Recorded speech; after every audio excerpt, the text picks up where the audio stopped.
ഇന്ന് ഒരു easy simple biryani ആയാലോ. ഇനി ചിക്കനിലോട്ട് പൊടികളൊക്കെ ഇട്ട് കൊടുക്കാം.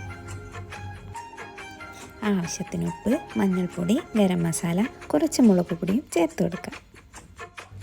ഒരു സവാളയും ജിഞ്ചർ ഗാർലിക് പേസ്റ്റും, 2 തക്കാളിയും, 2 ടേബിൾ സ്പൂൺ തൈരും, കുറച്ച് കറിവേപ്പിലയും ചേർത്ത് നന്നായി മിക്സ് ചെയ്തെടുക്കാം. ഇനി ഒരു കുക്കർ എടുത്ത് ആവശ്യത്തിലധികം നെയ്യ് ഒഴിച്ചു കൊടുക്കാം.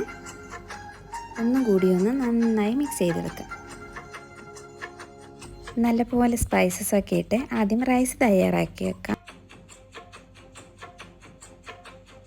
റൈസ് ഒരു 50% കുക്കാകുമ്പോഴേക്കും സ്റ്റവ് ഓഫ് ചെയ്യാം.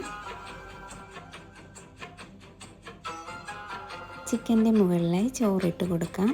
ഇനി ഒരു അല്പം നെയ്യ് ഒഴിച്ചു കൊടുക്കാം. ഇനി കുക്കർ അടച്ച് വെച്ച് ഒറ്റൊരു വിസിൽ മതിയാകും. ഇനി ഒരു ഹാഫ് ആൻ അവർ കഴിയുമ്പോൾ വിസിലഴിച്ചു കൊടുക്കാം.